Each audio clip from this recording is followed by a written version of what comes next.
칠성아, 비켜라. 내 이 도끼가 내 놈의 정수리를 쪼개기 전에 썩 물러가란 말이다. 서슬퍼런 도끼날이 허공을 가르며 칠성의 눈앞에서 딱 멈춰 섰을 때 그의 코끝에는 쇠비린내와 섞인 묵은 나무의 진액 냄새가 확 끼쳐왔다. 인부의 거친 호흡이 칠성의 뺨에 닿을 듯 가까웠고 그 뒤로 수백 년을 묵묵히 마을을 굽어보던 거대한 당산나무의 검은 그림자가 마치 칠성을 집어삼킬 듯 웅장하게 드리워져 있었다. 칠성은 두 눈을 부릅뜨고 꿈쩍도 하지 않은 채 자신의 가슴팍을 도끼날 쪽으로 들이밀며 고함을 질렀다. 차라리 나를 베어라. 이 나무를 베려거든 내 목부터 치고 지나가야 할 것이다. 내 놈들이 귀신이 무섭지 않다면, 하늘이 두렵지 않다면 어디 한번 내리찍어보란 말이다. 그의 목소리는 두려움에 떨리기보다 억울함과 분노로 인해 갈라져 나왔고 그 기세에 눌린 인부가 주춤하며 도끼를 쥔 손을 부들부들 떨었다. 칠성아, 비켜라. 내 이 도끼가 내 놈의 정수리를 쪼개기 전에 썩 물러가란 말이다. 서슬퍼런 도끼날이 허공을 가르며 칠성의 눈앞에서 딱 멈춰 섰을 때 그의 코끝에는 쇠비린내와 섞인 묵은 나무의 진액 냄새가 확 끼쳐왔다. 인부의 거친 호흡이 칠성의 뺨에 닿을 듯 가까웠고 그 뒤로 수백 년을 묵묵히 마을을 굽어보던 거대한 당산나무의 검은 그림자가 마치 칠성을 집어삼킬 듯 웅장하게 드리워져 있었다. 칠성은 두 눈을 부릅뜨고 꿈쩍도 하지 않은 채 자신의 가슴팍을 도끼날 쪽으로 들이밀며 고함을 질렀다. 차라리 나를 베어라. 이 나무를 베려거든 내 목부터 치고 지나가야 할 것이다. 내 놈들이 귀신이 무섭지 않다면, 하늘이 두렵지 않다면 어디 한번 내리찍어보란 말이다. 그의 목소리는 두려움에 떨리기보다 억울함과 분노로 인해 갈라져 나왔고 그 기세에 눌린 인부가 주춤하며 도끼를 쥔 손을 부들부들 떨었다. 마을 어귀를 지키고 선 이 아름드리 고목은 단순한 나무가 아니었으니 껍질은 용의 비늘처럼 거칠고 단단하며 가지는 사방으로 뻗어 하늘을 떠받치고 있는 마을의 수호신이었다. 그러나 지금 그 신성한 나무 아래에는 살기가 등등했다. 마을 최고의 부자이자 탐욕스럽기로 소문난 최부자가 자신의 기와 집을 더 넓히고 정원을 꾸미겠다는 일념 하나로 마을 사람들이 그토록 아끼는 당산나무를 베어버리라 명한 것이었다. 최부자는 뒷짐을 진 채 가끈을 만지작거리고는 자신의 명령이 지체되는 꼴을 보자 얼굴이 불그락푸르락해져서 쩌렁쩌렁한 목소리로 호통을 쳤다. 에이구, 저런 멍청한 놈들을 보았나. 나무꾼 놈 하나를 감당 못해 쩔쩔맨단 말이냐. 당장 저놈을 끌어내고 톱질을 시작하지 못할까. 그의 호령 소리에 구경 나온 마을 사람들은 겁에 질려 뒷걸음질 쳤지만 칠성은 앙상한 두 팔을 벌려 마치 어미닭이 병아리를 품듯 나무 둥치를 감싸 안았다. 마을 어귀를 지키고 선 이 아름드리 고목은 단순한 나무가 아니었으니 껍질은 용의 비늘처럼 거칠고 단단하며 가지는 사방으로 뻗어 하늘을 떠받치고 있는 마을의 수호신이었다. 그러나 지금 그 신성한 나무 아래에는 살기가 등등했다. 마을 최고의 부자이자 탐욕스럽기로 소문난 최부자가 자신의 기와 집을 더 넓히고 정원을 꾸미겠다는 일념 하나로 마을 사람들이 그토록 아끼는 당산나무를 베어버리라 명한 것이었다. 최부자는 뒷짐을 진 채 가끈을 만지작거리고는 자신의 명령이 지체되는 꼴을 보자 얼굴이 불그락푸르락해져서 쩌렁쩌렁한 목소리로 호통을 쳤다. 에이구, 저런 멍청한 놈들을 보았나. 나무꾼 놈 하나를 감당 못해 쩔쩔맨단 말이냐. 당장 저놈을 끌어내고 톱질을 시작하지 못할까. 그의 호령 소리에 구경 나온 마을 사람들은 겁에 질려 뒷걸음질 쳤지만 칠성은 앙상한 두 팔을 벌려 마치 어미닭이 병아리를 품듯 나무 둥치를 감싸 안았다. 칠성에게 이 나무는 부모이자 형제요, 고단한 삶의 유일한 안식처였다. 태어나자마자 부모를 잃고 천의 고아가 되어 이 집 저 집 문전걸식을 하며 자란 그에게 비바람을 막아주고 그늘을 내어준 것은 오로지 이 당산나무뿐이었다. 배가 고파 울다 지쳐 잠들면 나뭇잎이 이불이 되어주었고 서러움에 북받쳐 통곡할 때면 나무는 묵묵히 그 울음소리를 들어주었다. 그러니 칠성에게 이 나무를 베어낸다는 것은 곧 자신의 살점을 도려내고 뼈를 깎아내는 것과 다름없는 고통이었다. 그는 나무 껍질에 뺨을 비비며 거칠어진 숨을 몰아쉬었는데 그때 머리 위 까마득히 높은 가지 끝에서 깍, 깍 하는 까치 소리가 요란하게 울려 퍼졌다. 칠성은 본능적으로 고개를 들어 올렸고 그곳에는 그가 며칠 전 폭풍우 속에 떨어질 뻔한 것을 다시 묶어주었던 둥지가 위태롭게 매달려 있었다. 어미까치는 둥지 주위를 맴돌며 마치 칠성에게 도와달라 애원하듯 혹은 함께 싸우겠다는 듯 찢어지는 소리로 울어대고 있었다. 칠성에게 이 나무는 부모이자 형제요. 고단한 삶의 유일한 안식처였다. 태어나자마자 부모를 잃고 천의 고아가 되어 이 집 저 집 문전걸식을 하며 자란 그에게 비바람을 막아주고 그늘을 내어준 것은 오로지 이 당산나무뿐이었다. 배가 고파 울다 지쳐 잠들면 나뭇잎이 이불이 되어 주었고 서러움에 북받쳐 통곡할 때면 나무는 묵묵히 그 울음소리를 들어주었다. 그러니 칠성에게 이 나무를 베어낸다는 것은 곧 자신의 살점을 도려내고 뼈를 깎아내는 것과 다름없는 고통이었다. 그는 나무 껍질에 뺨을 비비며 거칠어진 숨을 몰아쉬었는데 그때 머리 위 까마득히 높은 가지 끝에서 깍, 깍 하는 까치 소리가 요란하게 울려 퍼졌다. 칠성은 본능적으로 고개를 들어 올렸고 그곳에는 그가 며칠 전 폭풍우 속에 떨어질 뻔한 것을 다시 묶어주었던 둥지가 위태롭게 매달려 있었다. 어미까치는 둥지 주위를 맴돌며 마치 칠성에게 도와달라 애원하듯 혹은 함께 싸우겠다는 듯 찢어지는 소리로 울어대고 있었다. 저 미물도 제 집이 무너질까? 저리 우는데 하물며 사람 탈을 쓰고 어찌 이리도 모질 수 있단 말이오. 칠성의 외침은 공허하게 흩어졌다. 최 부자는 코웃음을 치며 옆에 서 있던 건장한 왈패들에게 눈짓을 했다. 말귀를 못 알아먹는 짐승에게는 몽둥이가 약이지. 저놈을 당장 멍석말이 하듯 두들겨 패서라도 끌어내라. 명령이 떨어지기 무섭게 험상님께 생긴 사내들이 몽둥이를 들고 칠성에게 달려들었다. 칠성은 나무를 등진 채 주먹을 꽉 쥐었으나 영양가 없는 풀죽만 먹어 뼈만 앙상한 그가 덩치 큰 장정들을 당해낼 재간은 없었다. 첫 번째 몽둥이가 칠성의 어깨를 강타하자 하는 신음과 함께 그의 몸이 휘청거렸고 이어 옆구리와 등짝으로 무자비한 매질이 쏟아졌다. 흙먼지가 피어오르고 둔탁한 타격음이 나무 아래를 진동했지만 칠성은 비명 대신 입술을 깨물어 피를 흘리면서도 나무 둥치를 잡은 손을 절대 놓지 않았다. 저 미물도 제 집이 무너질까? 저리 우는데 하물며 사람 탈을 쓰고 어찌 이리도 모질 수 있단 말이오. 칠성의 외침은 공허하게 흩어졌다. 최 부자는 코웃음을 치며 옆에 서 있던 건장한 왈패들에게 눈짓을 했다. 말귀를 못 알아먹는 짐승에게는 몽둥이가 약이지. 저놈을 당장 멍석말이 하듯 두들겨 패서라도 끌어내라. 명령이 떨어지기 무섭게 험상님께 생긴 사내들이 몽둥이를 들고 칠성에게 달려들었다. 칠성은 나무를 등진 채 주먹을 꽉 쥐었으나 영양가 없는 풀죽만 먹어 뼈만 앙상한 그가 덩치 큰 장정들을 당해낼 재간은 없었다. 첫 번째 몽둥이가 칠성의 어깨를 강타하자 하는 신음과 함께 그의 몸이 휘청거렸고 이어 옆구리와 등짝으로 무자비한 매질이 쏟아졌다. 흙먼지가 피어오르고 둔탁한 타격음이 나무 아래를 진동했지만 칠성은 비명 대신 입술을 깨물어 피를 흘리면서도 나무 둥치를 잡은 손을 절대 놓지 않았다. 아이고, 저러다 사람 잡겠네.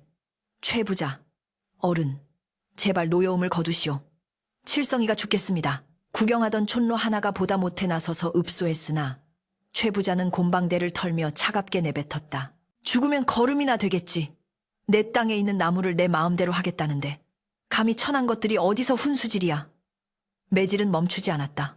칠성의 낡은 삼배옷은 찢어져 나갔고 드러난 등과 팔은 시퍼렇게 멍이 들고 핏발이 섰다. 고통으로 눈앞이 하얗게 전멸했지만 칠성의 귓가에는 여전히 까치의 울음소리가 쟁쟁하게 들려왔다. 내가 여기서 물러나면 저 새끼 까치들은 다 죽는다. 수백 년을 살아온 이 영물, 이 하루아침에 장작개비가 된단 말이다. 그는 흐려지는 의식 속에서도 뿌리를 붙잡은 손가락에 더욱 힘을 주어 손톱이 깨지고 흙 속에 깊이 박히도록 버텼다. 아이고, 저러다 사람 잡겠네. 최 부자, 어른, 제발 노여움을 거두시오.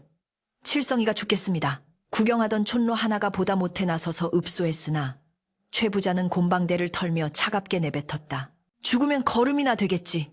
내 땅에 있는 나무를 내 마음대로 하겠다는데 감히 천한 것들이 어디서 훈수질이야. 매질은 멈추지 않았다. 칠성의 낡은 삼배옷은 찢어져 나갔고 드러난 등과 팔은 시퍼렇게 멍이 들고 핏발이 섰다. 고통으로 눈앞이 하얗게 전멸했지만 칠성의 귓가에는 여전히 까치의 울음소리가 쟁쟁하게 들려왔다. 내가 여기서 물러나면 저 새끼 까치들은 다 죽는다. 수백 년을 살아온 이 영물. 이 하루아침에 장작개비가 된단 말이다. 그는 흐려지는 의식 속에서도 뿌리를 붙잡은 손가락에 더욱 힘을 주어 손톱이 깨지고 흙 속에 깊이 박히도록 버텼다. 얼마나 맞았을까? 칠성이 피투성이가 되어 나무 뿌리 위에 축 늘어지자 왈패들도 지쳤는지 몽둥이질을 멈추고 거친 숨을 내쉬었다. 칠성은 바닥에 쓰러진 채 가쁜 숨을 몰아쉬며 흙바닥에 고인 자신의 핏물을 바라보았다. 붉은 피가 나무 뿌리를 타고 스며드는 모습이 마치 나무가 그의 피를 마시고 함께 아파하는 것처럼 보였다. 그때 하늘이 어둑해지더니 먹구름이 몰려오기 시작했고 뜬금없는 마른 번개가 우르릉 하고 하늘을 찢을 듯 울렸다. 갑작스러운 천변의 인부들과 최 부자가 흠칫 놀라 하늘을 쳐다보았다. 재수없게 날씨가 왜 이래? 오늘은 날이 아닌가 보군. 최 부자는 찜찜한 듯 입맛을 다시며 쓰러진 칠성을 발끝으로 툭 찼다. 운 좋은 놈, 오늘은 하늘이 너를 살렸구나. 허나 내일 아침 해가 뜨자마자 다시 올 것이다. 그때도 이따위로 버티고 있으면 그땐 내 놈을 나무와 함께 묶어서 베어버릴 테니 그리 알아라. 얼마나 맞았을까? 칠성이 피투성이가 되어 나무 뿌리 위에 축 늘어지자 왈패들도 지쳤는지 몽둥이질을 멈추고 거친 숨을 내쉬었다. 칠성은 바닥에 쓰러진 채 가쁜 숨을 몰아쉬며 흙바닥에 고인 자신의 핏물을 바라보았다. 붉은 피가 나무 뿌리를 타고 스며드는 모습이 마치 나무가 그의 피를 마시고 함께 아파하는 것처럼 보였다.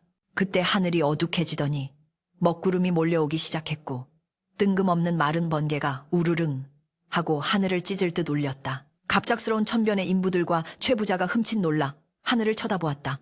재수없게 날씨가 왜 이래? 오늘은 날이 아닌가 보군.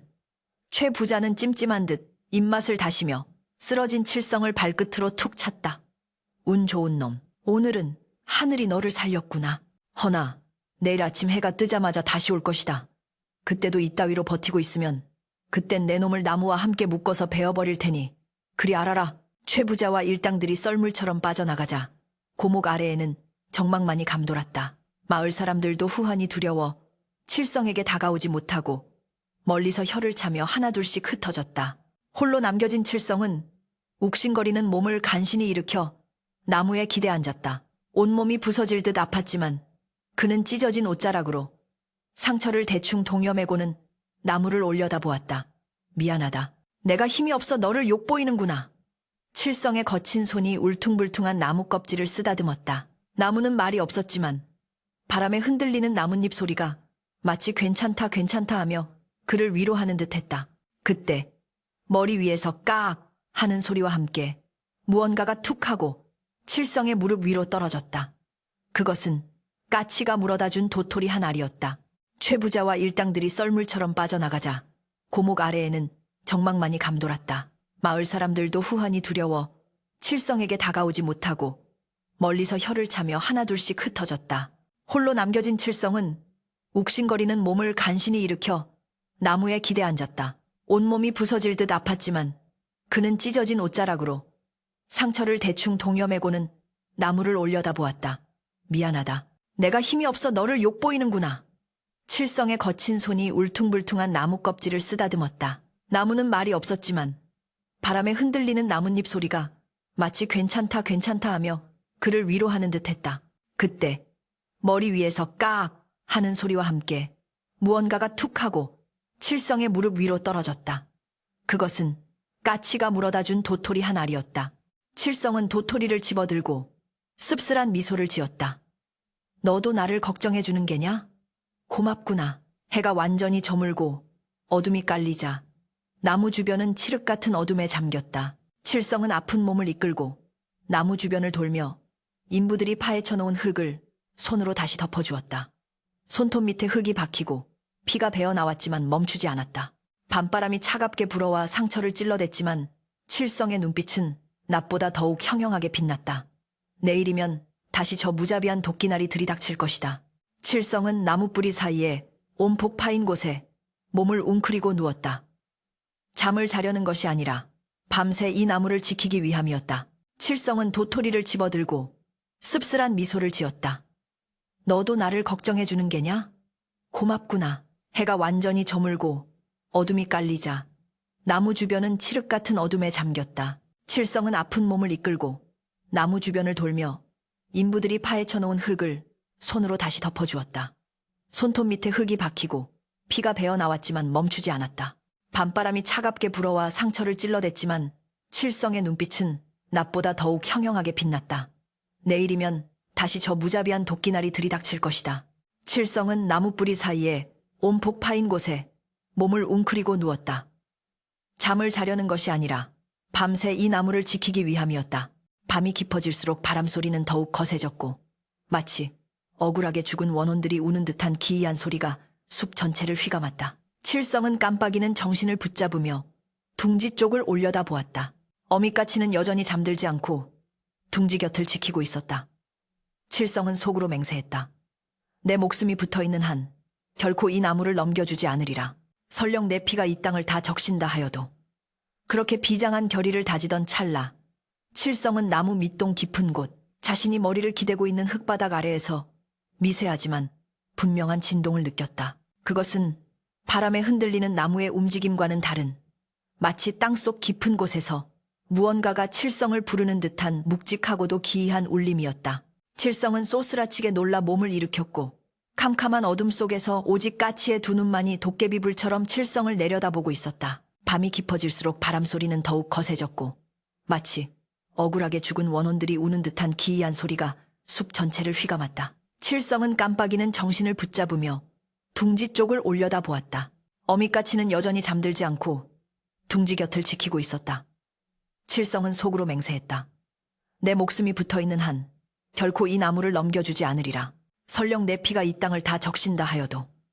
그렇게 비장한 결의를 다지던 찰나 칠성은 나무 밑동 깊은 곳 자신이 머리를 기대고 있는 흙바닥 아래에서 미세하지만 분명한 진동을 느꼈다. 그것은 바람에 흔들리는 나무의 움직임과는 다른 마치 땅속 깊은 곳에서 무언가가 칠성을 부르는 듯한 묵직하고도 기이한 울림이었다. 칠성은 쏘스라치게 놀라 몸을 일으켰고 캄캄한 어둠 속에서 오직 까치의 두 눈만이 도깨비불처럼 칠성을 내려다보고 있었다. 최 부자의 폐악질은 날이 밝자마자 더욱 악랄하게 시작되었다. 동이 트기도 전, 닭 울음소리가 채 끝나기도 전에 최 부자의 사주를 받은 왈패들이 쇠몽둥이와 낫을 들고 칠성의 오두막으로 들이닥쳤다.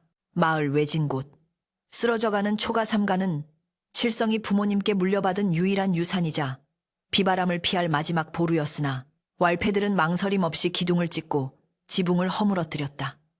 와지끈 하는 끔찍한 파열음과 함께 흙벽이 무너져 내리고 낡은 세간살이들이 마당으로 나뒹굴었다. 나무 아래서 밤을 지새우고 비틀거리는 걸음으로 달려온 칠성이 그 광경을 목격하고 절규했다. 안 된다. 이놈들아. 거기는 내 아버지 위패가 모셔진 곳이다.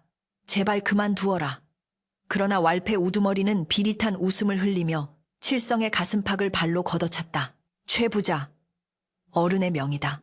나무 곁을 떠나지 않겠다면 내 놈이 돌아갈 구멍조차 없애버리라 하셨다. 이제 내 놈은 집도 절도 없는 거지. 신세니 어디 흙바닥에서 얼어 죽어보아라. 최 부자의 폐악질은 날이 밝자마자 더욱 악랄하게 시작되었다. 동이 트기도 전, 닭 울음소리가 채 끝나기도 전에 최 부자의 사주를 받은 왈패들이 쇠몽둥이와 낫을 들고 칠성의 오두막으로 들이닥쳤다. 마을 외진 곳, 쓰러져가는 초가삼가는 칠성이 부모님께 물려받은 유일한 유산이자 비바람을 피할 마지막 보루였으나 왈패들은 망설임 없이 기둥을 찍고 지붕을 허물어뜨렸다. 와지끈 하는 끔찍한 파열음과 함께 흙벽이 무너져 내리고 낡은 세간살이들이 마당으로 나뒹굴었다. 나무 아래서 밤을 지새우고 비틀거리는 걸음으로 달려온 칠성이 그 광경을 목격하고 절규했다. 안 된다. 이놈들아. 거기는 내 아버지 위패가 모셔진 곳이다. 제발 그만두어라. 그러나 왈패 우두머리는 비릿한 웃음을 흘리며 칠성의 가슴팍을 발로 걷어찼다. 최 부자. 어른의 명이다. 나무 곁을 떠나지 않겠다면 내 놈이 돌아갈 구멍조차 없애버리라 하셨다. 이제 내 놈은 집도 절도 없는 거지. 신세니 어디 흙바닥에서 얼어 죽어보아라. 칠성은 흙먼지 구덩이 속에 처박혀 자신의 보금자리가 처참하게 유린당하는 꼴을 지켜보아야만 했다. 조상 대대로 물려온 밥그릇이 깨지고 어머니가 기워주신 낡은 이불이 낫질에 찢겨 바람에 날렸다. 마을 사람들은 담장 너머로 이 끔찍한 광경을 훔쳐보며 발을 동동 구를 뿐 서슬퍼런 최부자의 위세에 눌려 누구 하나 나서서 말리는 이가 없었다. 칠성은 깨진 항아리 조각을 부여잡고 피눈물을 흘렸다. 집이 무너지는 것은 곧 자신의 존재가 이 세상에서 지워지는 것과 같았다. 하지만 그 순간에도 칠성의 시선은 마을 어귀의 당산나무를 향해 있었다. 내 집은 무너져도 저 나무만은 지켜야 한다. 저 나무마저 사라지면 내 부모님의 영혼은 어디서 쉴 것이며 저 까치들은 어디로 간단 말인가. 그는 이를 악물고 부서진 문짝을 지팡이 삼아 다시금 나무 밑으로 기어갔다. 이제 그에게 남은 것은 맨몸뚱이 하나와 이 거대한 나무뿐이었다. 칠성은 흙먼지 구덩이 속에 처박혀 자신의 보금자리가 처참하게 유린당하는 꼴을 지켜보아야만 했다. 조상 대대로 물려온 밥그릇이 깨지고 어머니가 기워주신 낡은 이불이 낫질에 찢겨 바람에 날렸다. 마을 사람들은 담장 너머로 이 끔찍한 광경을 훔쳐보며 발을 동동 구를 뿐 서슬퍼런 최부자의 위세에 눌려 누구 하나 나서서 말리는 이가 없었다. 칠성은 깨진 항아리 조각을 부여잡고 피눈물을 흘렸다. 집이 무너지는 것은 곧 자신의 존재가 이 세상에서 지워지는 것과 같았다. 하지만 그 순간에도 칠성의 시선은 마을 어귀의 당산나무를 향해 있었다. 내 집은 무너져도 저 나무만은 지켜야 한다. 저 나무마저 사라지면 내 부모님의 영혼은 어디서 쉴 것이며 저 까치들은 어디로 간단 말인가. 그는 이를 악물고 부서진 문짝을 지팡이 삼아 다시금 나무 밑으로 기어갔다. 이제 그에게 남은 것은 맨몸뚱이 하나와 이 거대한 나무뿐이었다. 그날 밤은 유난히도 스산했다. 낮 동안의 소동을 비웃기라도 하듯 하늘은 시커먼 먹구름을 토해내며 사방을 어둠으로 뒤덮었다. 칠성은 나무 뿌리 사이에 웅크리고 앉아 텅 빈 뱃속에서 들려오는 천둥 같은 꼬르륵 소리를 빗소리에 묻었다. 매질을 당한 상처는 욱신거렸고 찢어진 옷 사이로 파고드는 밤바람은 살을 애는 듯 차가웠다. 그때였다. 후두둑 떨어지던 빗방울이 순식간에 장대비로 변하더니 성난 황소처럼 미친 듯이 바람이 불어닥쳤다. 우르릉 쾅! 하늘이 쪼개지는 듯한 천둥소리와 함께 당산나무가 거대하게 휘청거렸다. 수백 년을 버텨온 고목이라지만 이번 비바람은 예사롭지 않았다. 가지들이 비명을 지르듯 삐걱거렸고 무성한 나뭇잎들이 미친 듯이 춤을 추며 떨어져 나갔다. 칠성은 나무를 꼭 껴안으며 중얼거렸다. 버텨다오. 제발 버텨다오. 이깟 비바람에 꺾일 리가 아니지 않느냐. 그날 밤은 유난히도 스산했다. 낮 동안의 소동을 비웃기라도 하듯 하늘은 시커먼 먹구름을 토해내며 사방을 어둠으로 뒤덮었다. 칠성은 나무 뿌리 사이에 웅크리고 앉아 텅 빈 뱃속에서 들려오는 천둥 같은 꼬르륵 소리를 빗소리에 묻었다. 매질을 당한 상처는 욱신거렸고 찢어진 옷 사이로 파고드는 밤바람은 살을 애는 듯 차가웠다. 그때였다. 후두둑 떨어지던 빗방울이 순식간에 장대비로 변하더니 성난 황소처럼 미친 듯이 바람이 불어닥쳤다. 우르릉 쾅! 하늘이 쪼개지는 듯한 천둥소리와 함께 당산나무가 거대하게 휘청거렸다. 수백 년을 버텨온 고목이라지만 이번 비바람은 예사롭지 않았다. 가지들이 비명을 지르듯 삐걱거렸고 무성한 나뭇잎들이 미친 듯이 춤을 추며 떨어져 나갔다. 칠성은 나무를 꼭 껴안으며 중얼거렸다. 버텨다오. 제발 버텨다오. 이깟 비바람에 꺾일 리가 아니지 않느냐. 그 순간 빗소리를 뚫고 날카로운 비명소리가 칠성의 귓가에 꽂혔다. 깍! 깍! 그것은 단순한 새 울음소리가 아니라 자식을 잃을 위기에 처한 어미의 피 끓는 절규였다. 칠성이 번개같이 고개를 들어보니 번쩍이는 섬광 속에서 까치집이 위태롭게 흔들리는 모습이 보였다. 며칠 전 칠성이 집나기로 동염해 주었던 둥지였으나 거센 폭풍우를 견디지 못하고 가지 끝에서 대롱거리고 있었다. 둥지 밖으로 솜털이 보송보송한 새끼, 까치 한 마리가 떨어질 듯 매달려 파닥거렸고 어미까치는 빗물에 젖은 날개를 퍼덕이며 둥지를 지탱하려 안간힘을 쓰고 있었다. 칠성의 심장이 덜컥 내려앉았다. 이대로 두면 둥지는 곧 추락할 것이고 갓 태어난 생명들은 차가운 진흙탕 속에서 죽음을 맞이할 게 뻔했다. 그 순간 빗소리를 뚫고 날카로운 비명소리가 칠성의 귓가에 꽂혔다.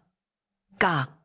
깍! 그것은 단순한 새 울음소리가 아니라 자식을 잃을 위기에 처한 어미의 피 끓는 절규였다. 칠성이 번개같이 고개를 들어보니 번쩍이는 섬광 속에서 까치집이 위태롭게 흔들리는 모습이 보였다. 며칠 전 칠성이 집나기로 동염해 주었던 둥지였으나 거센 폭풍우를 견디지 못하고 가지 끝에서 대롱거리고 있었다. 둥지 밖으로 솜털이 보송보송한 새끼, 까치 한 마리가 떨어질 듯 매달려 파닥거렸고 어미까치는 빗물에 젖은 날개를 퍼덕이며 둥지를 지탱하려 안간힘을 쓰고 있었다. 칠성의 심장이 덜컥 내려앉았다. 이대로 두면 둥지는 곧 추락할 것이고 갓 태어난 생명들은 차가운 진흙탕 속에서 죽음을 맞이할 게 뻔했다. 안 돼. 저것들을 죽게 둘 순 없다. 칠성은 망설일 틈도 없이 자리를 박차고 일어났다. 온몸이 두들겨 맞은 듯 아팠고 갈비뼈 쪽에서는 숨을 쉴 때마다 찌르는 듯한 통증이 밀려왔지만 그는 주저하지 않고 나무 기둥을 움켜쥐었다. 빗물에 젖은 나무 껍질은 기름을 바른 듯 미끄러웠다. 칠성은 이가 빠진 호미자루를 허리춤에 꽂고 깨진 손톱을 나무 껍질 깊숙이 박아 넣으며 기어 오르기 시작했다. 한 발, 두 발, 칠성이 나무를 타오를 때마다 거친 바람이 그의 몸을 낚아채어 땅으로 내동댕이 치려 했다. 으아! 발을 헛디뎌 추락할 뻔한 순간 그는 가까스로 옹이 구멍을 움켜쥐고 매달렸다. 빗물이 눈을 찔러 앞이 보이지 않았고 손바닥은 껍질에 긁혀 피가 낭자했지만 그는 오직 저 위에서 울부짖는 생명들을 구해야 한다는 일념 하나로 팔에 힘을 주었다. 안 돼. 저것들을 죽게 둘 순 없다. 칠성은 망설일 틈도 없이 자리를 박차고 일어났다. 온몸이 두들겨 맞은 듯 아팠고 갈비뼈 쪽에서는 숨을 쉴 때마다 찌르는 듯한 통증이 밀려왔지만 그는 주저하지 않고 나무 기둥을 움켜쥐었다. 빗물에 젖은 나무 껍질은 기름을 바른 듯 미끄러웠다. 칠성은 이가 빠진 호미자루를 허리춤에 꽂고 깨진 손톱을 나무 껍질 깊숙이 박아 넣으며 기어 오르기 시작했다. 한 발, 두 발, 칠성이 나무를 타오를 때마다 거친 바람이 그의 몸을 낚아채어 땅으로 내동댕이 치려 했다. 으아! 발을 헛디뎌 추락할 뻔한 순간 그는 가까스로 옹이 구멍을 움켜쥐고 매달렸다. 빗물이 눈을 찔러 앞이 보이지 않았고 손바닥은 껍질에 긁혀 피가 낭자했지만 그는 오직 저 위에서 울부짖는 생명들을 구해야 한다는 일념 하나로 팔에 힘을 주었다. 중간쯤 올라갔을 때 바람은 더욱 거세져 칠성의 몸을 사정없이 흔들어댔다. 아래를 내려다보니 칠흑 같은 어둠 속에 번개가 칠 때마다 젖은 땅바닥이 마치 입을 벌린 지옥의 아가리처럼 보였다. 공포가 엄습했지만 칠성은 고개를 세차게 흔들며 정신을 다잡았다. 여기서 떨어지면 나도 죽고 저들도 죽는다. 정신 차려라, 김칠성. 그는 어금니가 부서져라 꽉 깨물고 다시금 가지를 뻗어 위쪽을 잡았다. 마침내 둥지가 있는 가지에 도달했을 때 칠성은 거의 탈진 상태였다. 어미까치는 낯선 침입자를 경계하며 날카로운 부리로 칠성의 손등을 쪼아댔지만 칠성은 아랑곳하지 않고 떨고 있는 새끼까치를 둥지 안으로 밀어넣었다. 그리고 허리춤에 차고 있던 호미자루와 자신의 허리띠를 풀어 둥지를 굵은 가지에 단단히 고정하기 시작했다. 중간쯤 올라갔을 때 바람은 더욱 거세져 칠성의 몸을 사정없이 흔들어댔다. 아래를 내려다보니 칠흑 같은 어둠 속에 번개가 칠 때마다 젖은 땅바닥이 마치 입을 벌린 지옥의 아가리처럼 보였다. 공포가 엄습했지만 칠성은 고개를 세차게 흔들며 정신을 다잡았다. 여기서 떨어지면 나도 죽고 저들도 죽는다. 정신 차려라, 김칠성. 그는 어금니가 부서져라 꽉 깨물고 다시금 가지를 뻗어 위쪽을 잡았다. 마침내 둥지가 있는 가지에 도달했을 때 칠성은 거의 탈진 상태였다. 어미까치는 낯선 침입자를 경계하며 날카로운 부리로 칠성의 손등을 쪼아댔지만 칠성은 아랑곳하지 않고 떨고 있는 새끼까치를 둥지 안으로 밀어넣었다. 그리고 허리춤에 차고 있던 호미자루와 자신의 허리띠를 풀어 둥지를 굵은 가지에 단단히 고정하기 시작했다. 괜찮다. 괜찮아. 내가 너희를 해치려는 게 아니다. 이 비바람만 피하면 된다. 칠성의 따뜻한 목소리가 빗소리에 섞여 흘러나오자 신기하게도 어미까치는 공격을 멈추고 칠성을 빤히 바라보았다. 칠흑 같은 어둠 속에서도 까치의 눈동자는 별처럼 빛났다. 칠성은 젖은 삼배옷을 찢어 둥지 위를 덮어주어 빗물이 들이치지 않게 막아주었다. 그의 손길은 투박했지만 더없이 조심스러웠고 그 정성 덕분인지 위태롭던 둥지는 더 이상 흔들리지 않고 안정을 찾았다. 그제야 칠성은 안도의 한숨을 내쉬었다. 후, 이제 됐다. 오늘 밤은 무사히 넘길 수 있을 게야. 빗줄기가 칠성의 얼굴을 타고 흘러내려 입가로 들어갔다.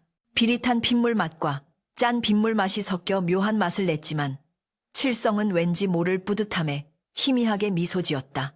괜찮다. 괜찮아. 내가 너희를 해치려는 게 아니다. 이 비바람만 피하면 된다. 칠성의 따뜻한 목소리가 빗소리에 섞여 흘러나오자 신기하게도 어미까치는 공격을 멈추고 칠성을 빤히 바라보았다. 칠흑 같은 어둠 속에서도 까치의 눈동자는 별처럼 빛났다.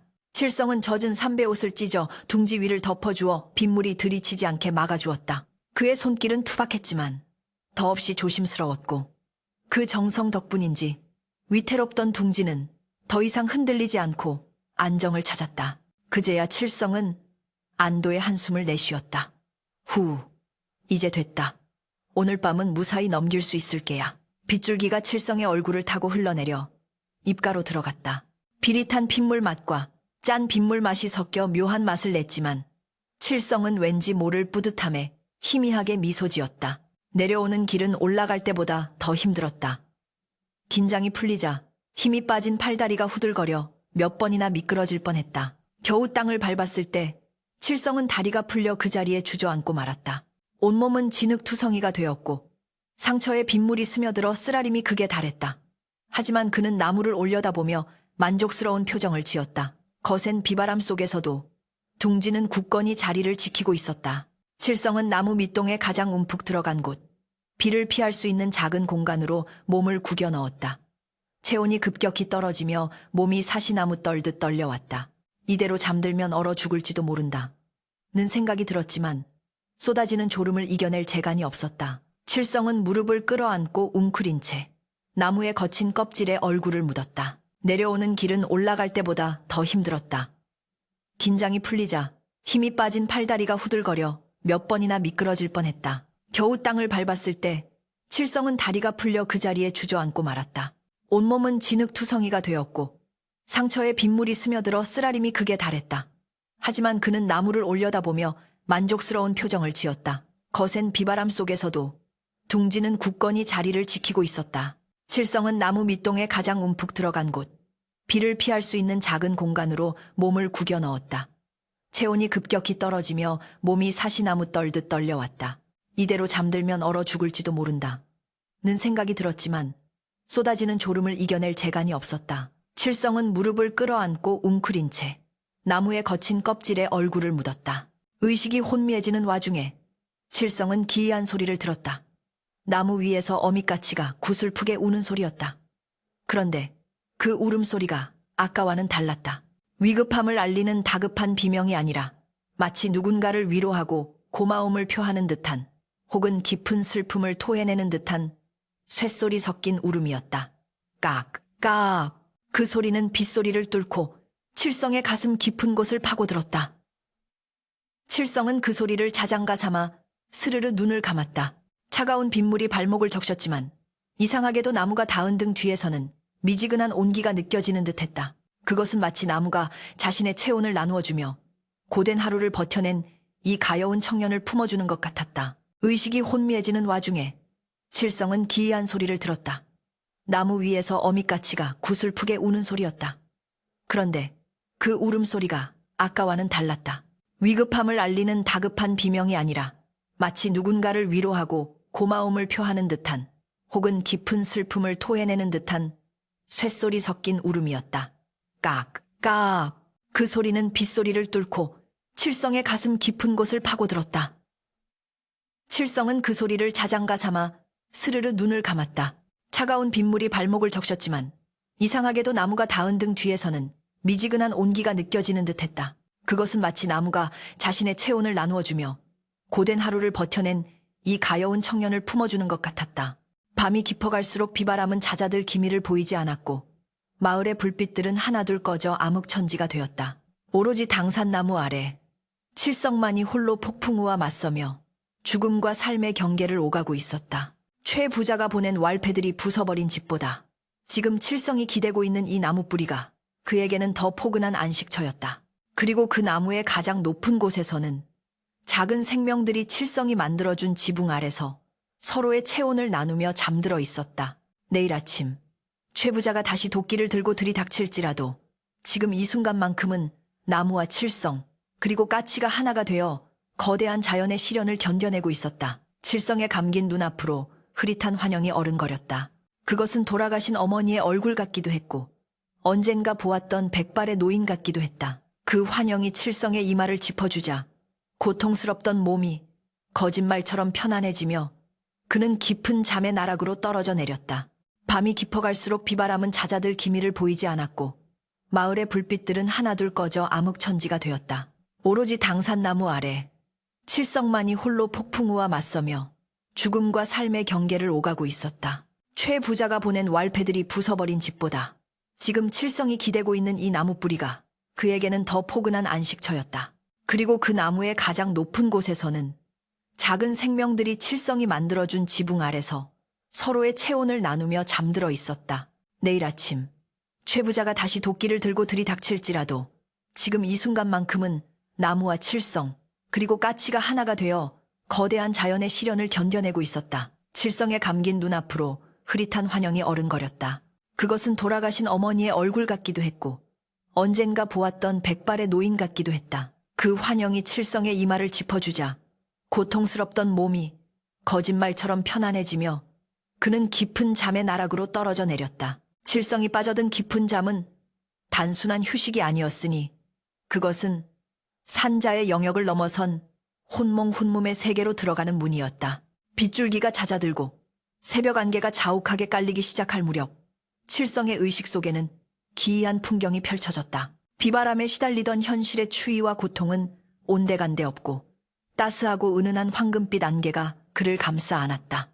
그 안개 속에서 누군가가 저벅저벅 걸어오고 있었다. 백발이 성성한 노인이었는데 입고 있는 옷은 낡은 관복 같기도 하고 전란 때 장수들이 입던 갑옷 같기도 한 기묘한 차림새였다. 노인의 얼굴에는 세월의 풍파가 고스란히 내려앉아 있었으나 그 눈빛만은 칠흑 같은 어둠을 꿰뚫을 듯 형형하게 빛나고 있었다. 노인은 아무 말 없이 칠성을 내려다보다가 천천히 손을 들어 나무 밑동의 한 곳을 가리켰다. 그 손가락 끝이 가리키는 곳은 칠성이 평소 지친 몸을 기대곤 하던 굵은 뿌리 사이 흙이 유독 검고 단단하게 굳어진 자리였다. 칠성이 빠져든 깊은 잠은 단순한 휴식이 아니었으니 그것은 산자의 영역을 넘어선 혼몽훈몸의 세계로 들어가는 문이었다. 빗줄기가 잦아들고 새벽 안개가 자욱하게 깔리기 시작할 무렵 칠성의 의식 속에는 기이한 풍경이 펼쳐졌다. 비바람에 시달리던 현실의 추위와 고통은 온데간데 없고 따스하고 은은한 황금빛 안개가 그를 감싸 안았다. 그 안개 속에서 누군가가 저벅저벅 걸어오고 있었다. 백발이 성성한 노인이었는데 입고 있는 옷은 낡은 관복 같기도 하고 전란 때 장수들이 입던 갑옷 같기도 한 기묘한 차림새였다. 노인의 얼굴에는 세월의 풍파가 고스란히 내려앉아 있었으나 그 눈빛만은 칠흑 같은 어둠을 꿰뚫을 듯 형형하게 빛나고 있었다. 노인은 아무 말 없이 칠성을 내려다보다가 천천히 손을 들어 나무 밑동의 한 곳을 가리켰다. 그 손가락 끝이 가리키는 곳은 칠성이 평소 지친 몸을 기대곤 하던 굵은 뿌리 사이 흙이 유독 검고 단단하게 굳어진 자리였다. 이곳이다. 이곳에 맺힌 한 흠을 풀어다오.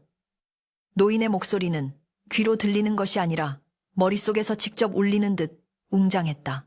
칠성이 무언가 엿주려 입을 떼려는 순간 노인의 모습은 안개처럼 흩어지며 수천 마리의 까치떼로 변하여 하늘로 솟구쳐 올랐다. 으악! 칠성은 외마디 비명을 지르며 번쩍 눈을 떴다. 꿈에서 깨어난 현실은 여전히 차갑고 축축했다. 온몸의 뼈마디가 비명을 질러댔고 젖은 옷은 살가죽에 달라붙어 오한을 불러일으켰다. 칠성은 덜덜 떨리는 손으로 마른 세수를 하며 거친 숨을 몰아쉬었다. 꿈이었나? 너무나도 생생하여 마치 겪은 일만 같구나. 그는 멍하니 허공을 응시하다가 문득 꿈속에서 노인이 가리켰던 그 자리를 쳐다보았다. 그리고 그 순간 칠성은 자신의 눈을 의심했다. 이곳이다. 이곳에 맺힌 한 흠을 풀어다오. 노인의 목소리는 귀로 들리는 것이 아니라 머릿속에서 직접 울리는 듯 웅장했다. 칠성이 무언가 엿주려 입을 떼려는 순간 노인의 모습은 안개처럼 흩어지며 수천 마리의 까치떼로 변하여 하늘로 솟구쳐 올랐다. 으악! 칠성은 외마디 비명을 지르며 번쩍 눈을 떴다. 꿈에서 깨어난 현실은 여전히 차갑고 축축했다. 온몸의 뼈마디가 비명을 질러댔고 젖은 옷은 살가죽에 달라붙어 오한을 불러일으켰다. 칠성은 덜덜 떨리는 손으로 마른 세수를 하며 거친 숨을 몰아쉬었다. 꿈이었나? 너무나도 생생하여 마치 겪은 일만 같구나. 그는 멍하니 허공을 응시하다가 문득 꿈속에서 노인이 가리켰던 그 자리를 쳐다보았다. 그리고 그 순간 칠성은 자신의 눈을 의심했다. 탁, 탁, 탁. 적막한 새벽 공기를 가르는 규칙적인 소리가 들려왔다. 그것은 누군가가 돌로 바위를 쪼는 듯한 둔탁하면서도 끈질긴 소음이었다. 소리가 나는 곳은 바로 꿈속 노인이 지목했던 그 나무뿌리 근처였다. 칠성이 아픈 몸을 비틀어 자세히 들여다보니 어제 자신이 폭풍우 속에서 구해준 그 둥지의 어미까치가 그곳에 내려와 있었다. 까치는 부리가 다 해질 정도로 땅을 쪼고 있었다. 젖은 흙이 튀고 작은 돌멩이들이 옆으로 굴러갔지만 녀석은 멈추지 않고 미친 듯이 부리질을 해댔다. 네가 왜 거기서 그러고 있느냐? 칠성이 쉰 목소리로 중얼거리자 까치는 잠시 동작을 멈추고 고개를 돌려 칠성을 빤히 쳐다보았다. 그 까만 눈동자에는 설명할 수 없는 절박함과 간절함이 서려 있었다. 마치 여기야. 바로 여기를 파야 해. 라고 소리치는 듯했다. 탁, 탁, 탁. 적막한 새벽 공기를 가르는 규칙적인 소리가 들려왔다. 그것은 누군가가 돌로 바위를 쪼는 듯한 둔탁하면서도 끈질긴 소음이었다. 소리가 나는 곳은 바로 꿈속 노인이 지목했던 그 나무뿌리 근처였다. 칠성이 아픈 몸을 비틀어 자세히 들여다보니 어제 자신이 폭풍우 속에서 구해준 그 둥지의 어미까치가 그곳에 내려와 있었다. 까치는 부리가 다 해질 정도로 땅을 쪼고 있었다. 젖은 흙이 튀고 작은 돌멩이들이 옆으로 굴러갔지만 녀석은 멈추지 않고 미친 듯이 부리질을 해댔다. 네가 왜 거기서 그러고 있느냐? 칠성이 쉰 목소리로 중얼거리자 까치는 잠시 동작을 멈추고 고개를 돌려 칠성을 빤히 쳐다보았다. 그 까만 눈동자에는 설명할 수 없는 절박함과 간절함이 서려 있었다. 마치 여기야. 바로 여기를 파야 해. 라고 소리치는 듯했다. 칠성은 등골이 서늘해짐을 느꼈다. 우연이라기에는 너무나 기이했다. 꿈속의 노인과 현실의 까치가 같은 곳을 가리키고 있다니. 그는 무거운 몸을 이끌고 까치 곁으로 기어갔다. 가까이서 보니 까치의 부리 끝에서는 붉은 피가 배어 나오고 있었다. 얼마나 세게 땅을 쪼아댔으면 저 단단한 부리가 깨졌을까? 칠성은 가슴이 뭉클해져 손을 뻗었다. 비켜보거라. 내 작은 부리로는 어림도 없다. 내가 한번 파보마. 까치는 칠성의 말을 알아들은 듯 몇 걸음 뒤로 물러나 깍깍거리며 날개를 퍼덕였다. 칠성은 허리춤에 차고 있던 부러진 호미 자루를 꺼내 들었다. 쇠붙이는 다 떨어져 나가고 나무 자루만 남은 볼품없는 도구였지만 지금 그에게는 이것이 유일한 무기였다. 칠성은 등골이 서늘해짐을 느꼈다. 우연이라기에는 너무나 기이했다. 꿈속의 노인과 현실의 까치가 같은 곳을 가리키고 있다니. 그는 무거운 몸을 이끌고 까치 곁으로 기어갔다. 가까이서 보니 까치의 부리 끝에서는 붉은 피가 배어 나오고 있었다. 얼마나 세게 땅을 쪼아댔으면 저 단단한 부리가 깨졌을까? 칠성은 가슴이 뭉클해져 손을 뻗었다. 비켜보거라. 내 작은 부리로는 어림도 없다. 내가 한번 파보마. 까치는 칠성의 말을 알아들은 듯 몇 걸음 뒤로 물러나 깍깍거리며 날개를 퍼덕였다. 칠성은 허리춤에 차고 있던 부러진 호미 자루를 꺼내 들었다. 쇠붙이는 다 떨어져 나가고 나무 자루만 남은 볼품없는 도구였지만 지금 그에게는 이것이 유일한 무기였다. 신령님이 계시다면 굽어 살펴 주옵소서. 이 미물이 피를 흘리며 알리고자 하는 바가 무엇인지 제 놈이 밝혀보겠습니다. 칠성은 호미 자루를 거꾸로 쥐고 땅을 파기 시작했다. 빗물에 젖은 겉흙은 쉽게 걷어낼 수 있었으나 조금 더 깊이 들어가자 돌과 나무 뿌리가 엉킨 단단한 층이 나왔다. 칠성은 온몸에 체중을 실어 땅을 찍어내렸다. 손바닥에 물집이 터지고 핏물이 호미 자루에 스며들었지만 그는 멈추지 않았다. 까치도 칠성의 곁에서 발로 흙을 파헤치며 그를 도왔다. 사람과 새가 머리를 맞대고 흙구덩이를 파는 기이한 광경이 새벽 안개 속에서 펼쳐졌다. 신령님이 계시다면 굽어 살펴 주옵소서. 이 미물이 피를 흘리며 알리고자 하는 바가 무엇인지 제 놈이 밝혀보겠습니다. 칠성은 호미자루를 거꾸로 쥐고 땅을 파기 시작했다. 빗물에 젖은 겉흙은 쉽게 걷어낼 수 있었으나 조금 더 깊이 들어가자 돌과 나무 뿌리가 엉킨 단단한 층이 나왔다. 칠성은 온몸에 체중을 실어 땅을 찍어내렸다. 손바닥에 물집이 터지고 핏물이 호미자루에 스며들었지만 그는 멈추지 않았다. 까치도 칠성의 곁에서 발로 흙을 파헤치며 그를 도왔다. 사람과 새가 머리를 맞대고 흙구덩이를 파는 기이한 광경이 새벽 안개 속에서 펼쳐졌다. 한편 마을 저편 최부자의 기와집에서는 이미 분주한 움직임이 시작되고 있었다. 최부자는 일찌감치 일어나 곰방대를 물고 마당을 서성였다. 그의 눈은 탐욕과 도끼로 번들거렸다. 오늘이야말로 저 흉물스러운 나무를 베어버리고 말 테다. 톱쟁이들을 불러라. 장정 수십 명을 대동하여 칠성 그놈이 또다시 방해하거든 아예 다리를 분질러서라도 끌어내라. 그의 호통에 하인들이 머리를 조아리며 대문을 나섰다. 쇠를 가는 날카로운 소리가 마을의 정적을 깨뜨렸고 거대한 톱과 도끼를 든 인부들의 행렬이 당산나무를 향해 진군하기 시작했다. 그들이 내딛는 발자국 소리는 마치 사신 스신 이 다가오는 소리처럼 묵직하고 위협적이었다. 바람에 실려오는 살기에 숲속의 새들이 놀라 푸드덕 날아올랐고 마을의 개들이 컹컹 짖어대기 시작했다. 한편 마을 저편 최부자의 기와집에서는 이미 분주한 움직임이 시작되고 있었다. 최부자는 일찌감치 일어나 곰방대를 물고 마당을 서성였다. 그의 눈은 탐욕과 도끼로 번들거렸다. 오늘이야말로 저 흉물스러운 나무를 베어버리고 말 테다. 톱쟁이들을 불러라. 장정 수십 명을 대동하여 칠성 그놈이 또다시 방해하거든 아예 다리를 분질러서라도 끌어내라. 그의 호통에 하인들이 머리를 조아리며 대문을 나섰다. 쇠를 가는 날카로운 소리가 마을의 정적을 깨뜨렸고 거대한 톱과 도끼를 든 인부들의 행렬이 당산나무를 향해 진군하기 시작했다.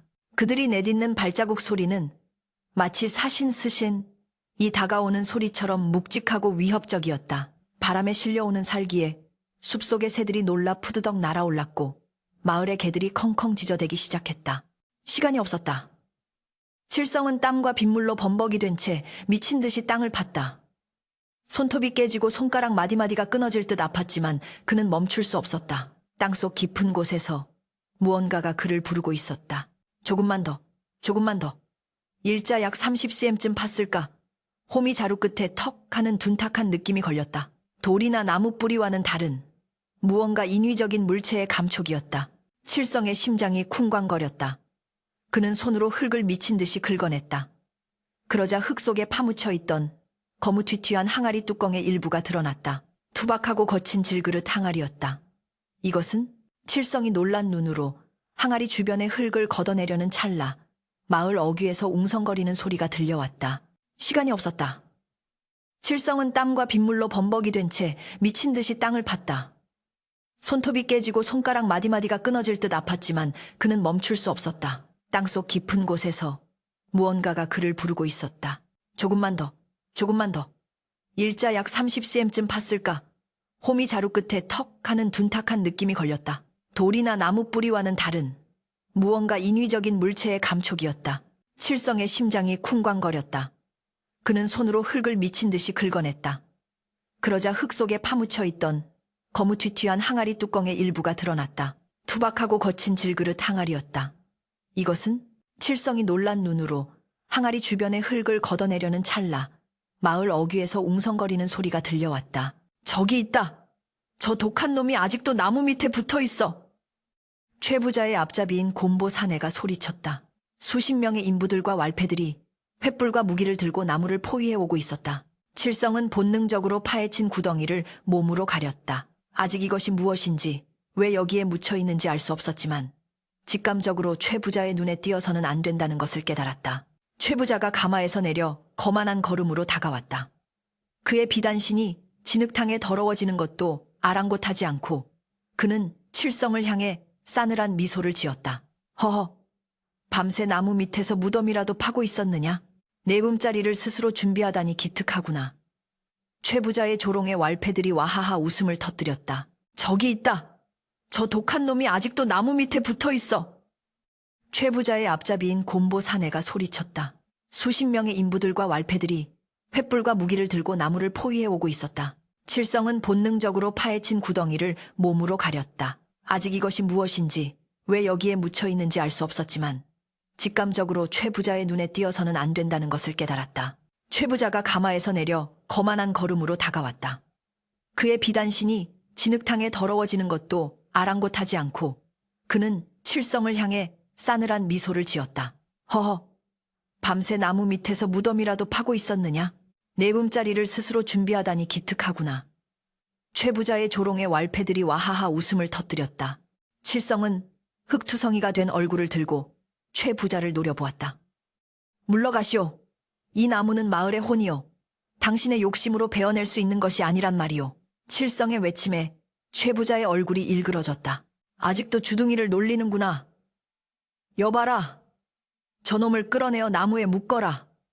저놈이 보는 앞에서 나무가 어떻게 잘려나가는지 똑똑히 보여주겠다. 왈패들이 칠성에게 달려들었다. 칠성은 구덩이 위를 깔고 앉아 버텼지만 건장한 사내들의 힘을 당해낼 수는 없었다. 멱살이 잡혀 질질 끌려나가면서도 칠성의 손은 끝까지 흙바닥을 긁어댔다. 그때 칠성의 저항에 밀려 덮어두었던 흙이 흐트러지며 항아리의 뚜껑이 달그락 소리를 내며 열렸다. 그리고 그 틈 사이로 아침 햇살을 받아 번쩍이는 무언가가 최 부자의 눈에 포착되었다. 칠성은 흙투성이가 된 얼굴을 들고 최 부자를 노려보았다. 물러가시오. 이 나무는 마을의 혼이요. 당신의 욕심으로 베어낼 수 있는 것이 아니란 말이오. 칠성의 외침에 최 부자의 얼굴이 일그러졌다. 아직도 주둥이를 놀리는구나. 여봐라. 저놈을 끌어내어 나무에 묶어라. 저놈이 보는 앞에서 나무가 어떻게 잘려나가는지 똑똑히 보여주겠다. 왈패들이 칠성에게 달려들었다. 칠성은 구덩이 위를 깔고 앉아 버텼지만 건장한 사내들의 힘을 당해낼 수는 없었다. 멱살이 잡혀 질질 끌려나가면서도 칠성의 손은 끝까지 흙바닥을 긁어댔다. 그때 칠성의 저항에 밀려 덮어두었던 흙이 흐트러지며 항아리의 뚜껑이 달그락 소리를 내며 열렸다. 그리고 그 틈 사이로 아침 햇살을 받아 번쩍이는 무언가가 최 부자의 눈에 포착되었다. 잠깐! 멈춰라. 최 부자의 눈이 동공지진을 일으키며 칠성이 앉아있던 자리에 고정되었다. 흙 속에 반쯤 묻힌 항아리, 그리고 그 안에서 뿜어져 나오는 황금빛 광채. 그것은 단순한 팩그릇 따위가 아니었다. 순금, 순진이었다. 최 부자는 침을 꿀꺽 삼키며 왈패들을 밀치고 다가갔다. 저것이 무엇이냐? 내 땅에서 나온 것이니 당연히 내 것이 아니겠느냐?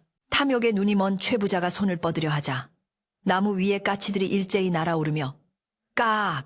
깍! 하고 경고의 비명을 질렀다. 칠성은 왈패들에게 제압당한 채 소리쳤다. 손대지 마시오. 그것은 당신 같은 탐관오리가 만질 물건이 아니오. 잠깐! 멈춰라. 최 부자의 눈이 동공지진을 일으키며 칠성이 앉아있던 자리에 고정되었다. 흙 속에 반쯤 묻힌 항아리, 그리고 그 안에서 뿜어져 나오는 황금빛 광채. 그것은 단순한 팩그릇 따위가 아니었다. 순금, 순진이었다. 최 부자는 침을 꿀꺽 삼키며 왈패들을 밀치고 다가갔다. 저것이 무엇이냐? 내 땅에서 나온 것이니 당연히 내 것이 아니겠느냐? 탐욕에 눈이 먼 최 부자가 손을 뻗으려 하자 나무 위에 까치들이 일제히 날아오르며 깍! 깍! 하고 경고의 비명을 질렀다. 칠성은 왈패들에게 제압당한 채 소리쳤다. 손대지 마시오. 그것은 당신 같은 탐관오리가 만질 물건이 아니오. 하지만 이미 이성을 잃은 최 부자는 칠성의 말을 듣지 않았다. 그는 떨리는 손으로 항아리 뚜껑을 완전히 제쳐버렸다. 그러자 그 속에 가득 찬 황금 덩어리와 함께 붉은 비단에 쌓인 낡은 문서 하나가 모습을 드러냈다. 황금의 양은 실로 어마어마하여 기와집 몇 채는 좋기 사고도 남을 정도였다. 최 부자는 광기 어린 웃음을 터뜨렸다. 흐흐흐, 하하하, 신봤다. 나무를 베러 왔더니 황금독을 얻었구나. 이것은 하늘이 내게 내린 선물이다. 그가 황금 덩어리 하나를 집어 들려는 순간 갑자기 맑았던 하늘에 먹구름이 끼더니 마른 하늘에 날벼락이 쾅 하고 떨어졌다. 번개는 정확히 최 부자의 발치 앞에 내리꽂혔고 혼비백산한 최 부자는 엉덩방아를 냈으며 뒤로 나자빠졌다. 하지만 이미 이성을 잃은 최 부자는 칠성의 말을 듣지 않았다. 그는 떨리는 손으로 항아리 뚜껑을 완전히 제쳐버렸다. 그러자 그 속에 가득 찬 황금 덩어리와 함께 붉은 비단에 쌓인 낡은 문서 하나가 모습을 드러냈다. 황금의 양은 실로 어마어마하여 기와집 몇 채는 좋기 사고도 남을 정도였다. 최 부자는 광기 어린 웃음을 터뜨렸다. 흐흐흐, 하하하, 신봤다. 나무를 베러 왔더니 황금독을 얻었구나. 이것은 하늘이 내게 내린 선물이다. 그가 황금 덩어리 하나를 집어 들려는 순간 갑자기 맑았던 하늘에 먹구름이 끼더니 마른 하늘에 날벼락이 쾅 하고 떨어졌다. 번개는 정확히 최 부자의 발치 앞에 내리꽂혔고 혼비백산한 최 부자는 엉덩방아를 내쓰며 뒤로 나자빠졌다. 땅이 울리고 바람이 회오리치기 시작했다.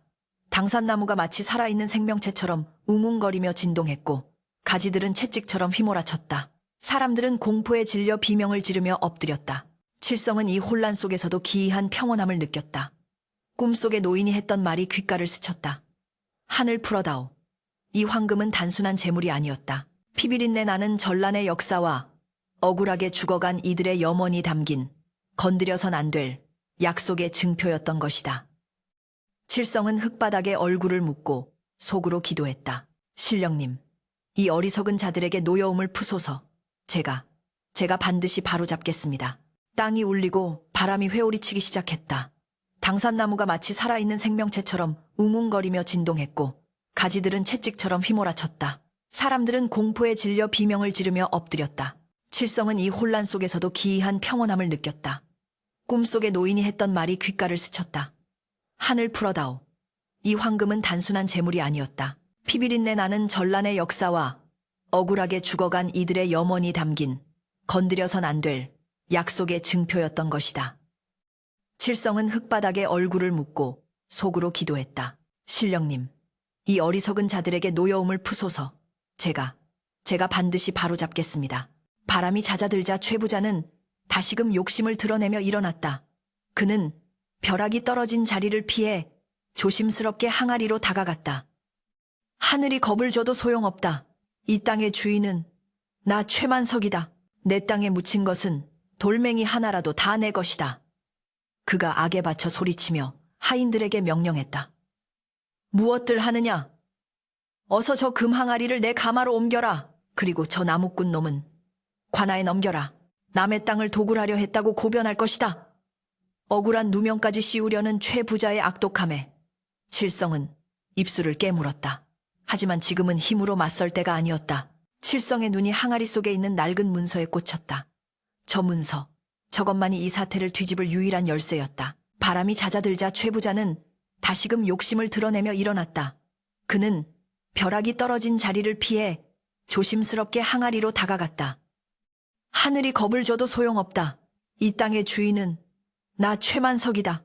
내 땅에 묻힌 것은 돌멩이 하나라도 다 내 것이다. 그가 악에 받쳐 소리치며 하인들에게 명령했다. 무엇들 하느냐? 어서 저 금 항아리를 내 가마로 옮겨라. 그리고 저 나무꾼 놈은 관아에 넘겨라. 남의 땅을 도굴하려 했다고 고변할 것이다. 억울한 누명까지 씌우려는 최 부자의 악독함에 칠성은 입술을 깨물었다. 하지만 지금은 힘으로 맞설 때가 아니었다. 칠성의 눈이 항아리 속에 있는 낡은 문서에 꽂혔다. 저 문서, 저것만이 이 사태를 뒤집을 유일한 열쇠였다. 칠성은 왈패들의 팔을 뿌리치며 외쳤다. 좋소! 관하로 갑시다! 사또 앞에서 이 황금의 진짜 주인이 누구인지, 이 항아리에 담긴 뜻이 무엇인지 명명백백히 가려봅시다. 그의 눈빛은 더 이상 매맞던 힘없는 나무꾼의 것이 아니었다. 신령스러운 나무의 기운을 받은 듯 서슬퍼런 기백이 서려 있었다. 최 부자는 칠성의 당당한 태도에 잠시 멈칫했으나 곧 비웃음을 날렸다. 오냐, 내 놈이 제 발로 호랑이 굴로 들어가겠다니 소원대로 해주마. 사또가 내 말을 믿을지 천한 내 놈 말을 믿을지 어디 한번 보자꾸나. 칠성은 왈패들의 팔을 뿌리치며 외쳤다.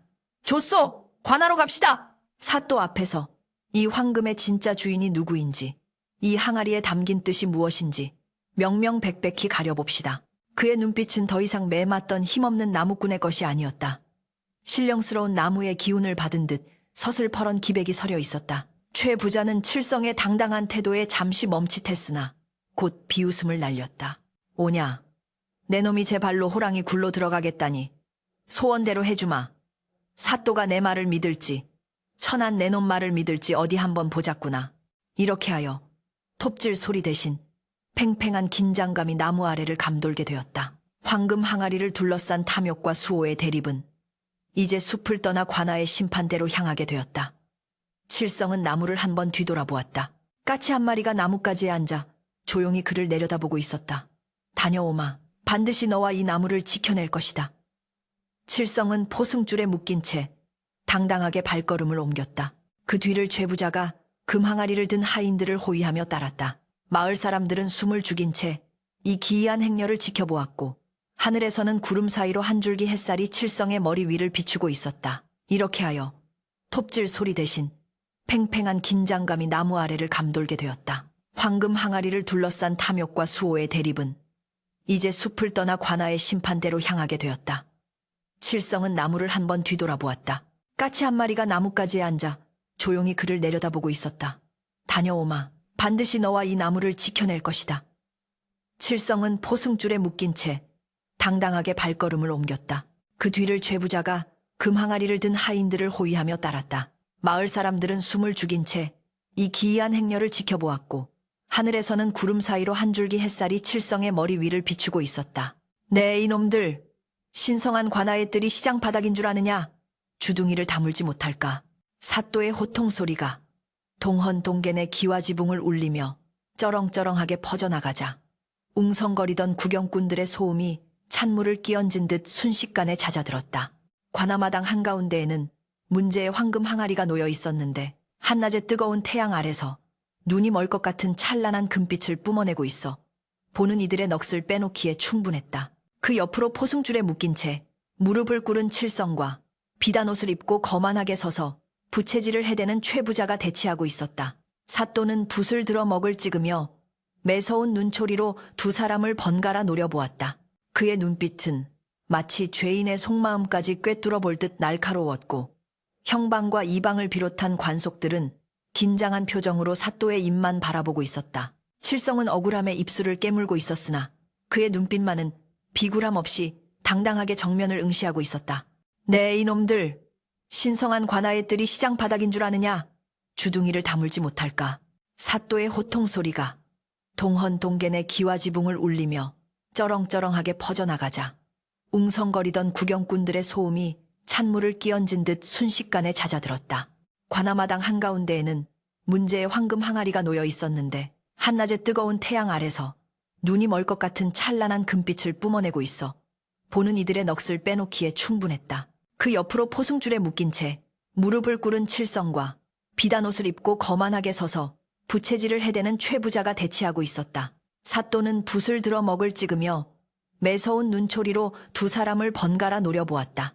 그의 눈빛은 마치 죄인의 속마음까지 꿰뚫어 볼 듯 날카로웠고 형방과 이방을 비롯한 관속들은 긴장한 표정으로 사또의 입만 바라보고 있었다. 칠성은 억울함에 입술을 깨물고 있었으나 그의 눈빛만은 비굴함 없이 당당하게 정면을 응시하고 있었다. 최부자가 먼저 헛기침을 하며 앞으로 나서서 읍소했다.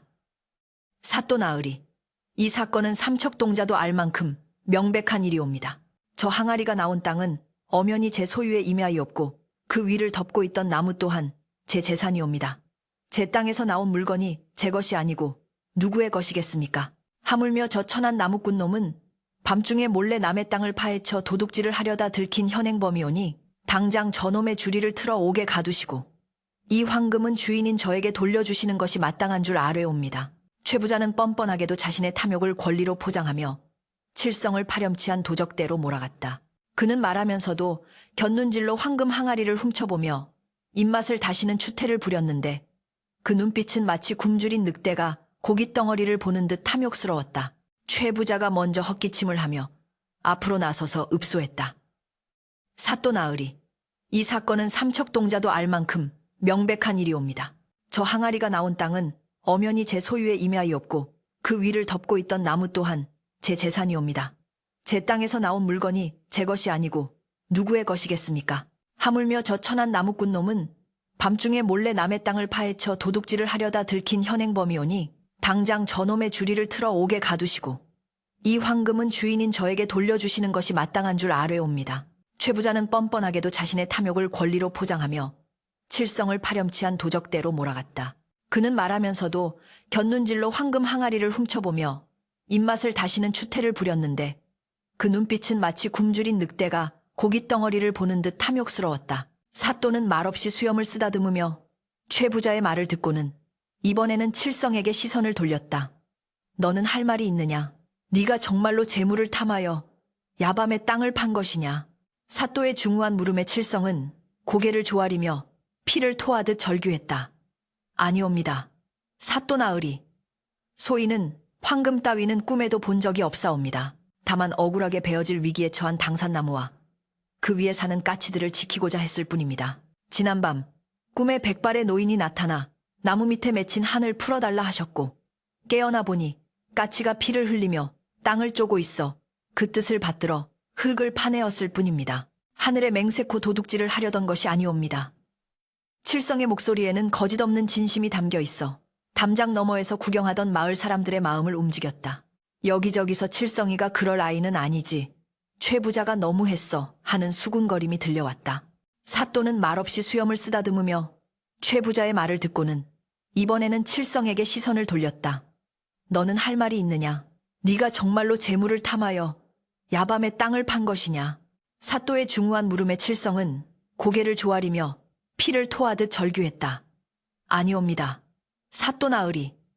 소인은 황금 따위는 꿈에도 본 적이 없사옵니다. 다만 억울하게 베어질 위기에 처한 당산나무와 그 위에 사는 까치들을 지키고자 했을 뿐입니다. 지난밤 꿈에 백발의 노인이 나타나 나무 밑에 맺힌 한을 풀어달라 하셨고 깨어나 보니 까치가 피를 흘리며 땅을 쪼고 있어 그 뜻을 받들어 흙을 파내었을 뿐입니다. 하늘에 맹세코 도둑질을 하려던 것이 아니옵니다. 칠성의 목소리에는 거짓없는 진심이 담겨 있어 담장 너머에서 구경하던 마을 사람들의 마음을 움직였다. 여기저기서 칠성이가 그럴 아이는 아니지. 최 부자가 너무했어 하는 수군거림이 들려왔다. 허튼 소리. 꿈이니 신령이니 하는 미신으로 사또 나으리를 현혹하려 들다니 내 죄가 더욱 무겁구나. 최 부자가 칠성의 말을 가로채며 고함을 질렀다. 사또는 탁자를 탕 하고 내리치며 최 부자를 제지했다. 시끄럽다. 내 허락 없이는 입을 열지 말라 하였다. 사또의 서슬퍼런 일갈에 최 부자는 흠칫 놀라 입을 다물었다. 사또는 자리에서 일어나 천천히 계단을 내려와 마당 한가운데 놓인 항아리 앞으로 다가갔다.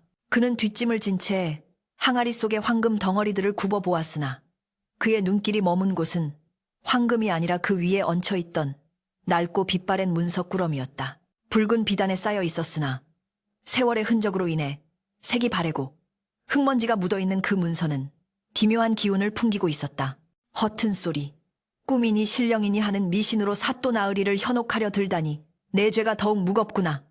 최 부자가 칠성의 말을 가로채며 고함을 질렀다. 사또는 탁자를 탕 하고 내리치며 최 부자를 제지했다. 시끄럽다. 내 허락 없이는 입을 열지 말라 하였다. 사또의 서슬퍼런 일갈에 최 부자는 흠칫 놀라 입을 다물었다. 사또는 자리에서 일어나 천천히 계단을 내려와 마당 한가운데 놓인 항아리 앞으로 다가갔다. 그는 뒷짐을 진 채 항아리 속의 황금 덩어리들을 굽어보았으나 그의 눈길이 머문 곳은 황금이 아니라 그 위에 얹혀있던 낡고 빛바랜 문석꾸러미였다. 붉은 비단에 쌓여 있었으나 세월의 흔적으로 인해 색이 바래고 흙먼지가 묻어있는 그 문서는 기묘한 기운을 풍기고 있었다. 이방은 저 문서를 가져와 읽어보라. 사또의 명에 이방이 조심스럽게 항아리에서 문서를 꺼내 들었다. 문서를 감싼 비단 매듭을 풀자 묵은 종이 냄새와 함께 비릿한 혈향, 쇠향이 훅 끼쳐왔다. 그것은 단순한 종이 뭉치가 아니라 누군가가 피로 쓴 혈서 세수에 가까웠다. 이방은 떨리는 손으로 문서를 펼쳐 들고는 목을 가다듬어 낭독하기 시작했다. 임진년 한신년 10월 외적의 침략으로 강토가 유린당하고 백성의 삶이 도탄에 빠졌을 때 나 의병장 김충선은 훗날을 도모하며 이 군자금을 묻노라. 이방의 목소리가 낭낭하게 울려 퍼지자 관아하는 숨소리조차 들리지 않을 만큼 정적에 휩싸였다. 최 부자의 얼굴이 사색이 되어가기 시작했고 칠성은 멍하니 그 내용을 경청했다. 이 재물은 내 개인의 것이 아니오. 오직 나라를 구하고 백성을 살리는 데 쓰여야 할 곡물. 이다. 허나 전란이 길어져 내가 다시 돌아오지 못한다면 이 나무 아래 묻힌 뜻을 기억하라. 이 고목, 구문 마을을 지키는 수호신이니 훗날 이 나무를 목숨 바쳐 지키는 의로운 자가 나타난다면 그가 곧 이 재물의 진정한 주인이 될 자격이 있음을 천명하노라. 나무를 해하려는 자는 하늘의 벌을 받을 것이요 나무를 지키는 자는 이 땅의 기운을 얻을 것이다. 이방이 마지막 구절을 읽어 내려갈 때 그의 목소리는 감동으로 인해 가늘게 떨렸다. 낭독이 끝나자 사또는 깊은 한숨을 내쉬며 눈을 감았다가 떴다. 그것은 수백 년 전 이름 모를 의병장이 남긴 피 끓는 유언이자 후손들에게 보내는 엄중한 경고였다. 사또가 천천히 고개를 돌려 최 부자를 쏘아보았다. 들었느냐? 이 황금은 단순한 쇳덩이가 아니라 구국, 주국의 혼이 담긴 유산이다. 문서에 명시되기를 나무를 목숨 바쳐 지키는 자가 주인이라 하였다. 최만석, 너는 이 나무를 위해 무엇을 하였느냐? 사또의 추궁에 최 부자는 식은땀을 줄줄 흘리며 횡설수설했다. 그것이. 저는 다만 나무가 너무 낡아 베어내고 새 집을 지으려 했을 뿐. 그 땅이 제 것이니 당연히 제 권리가. 그의 변명은 구차하기 짝이 없었다. 사또는 코웃음을 치며 호통쳤다. 내 놈은 사리사욕을 채우기 위해 수백 년 된 마을의 수호신을 베어내려 했고 그것을 막으려는 칠성을 핍박하고 옥에 가두려 했다. 네가 한 짓은 나무를 지키기는커녕 죽이려 한 것이니 이 유언에 따르면 너는 하늘의 벌을 받아 마땅한 자다. 최 부자는 넙죽 엎드려 머리를 토스며 빌었다. 사또 나으리, 한 번만 용서해 주십시오. 제가 잠시 돈에 눈이 멀어 미쳤나 봅니다. 저 황금은 포기하겠습니다. 제발 목숨만은 살려주십시오. 그러나 사또는 냉정했다.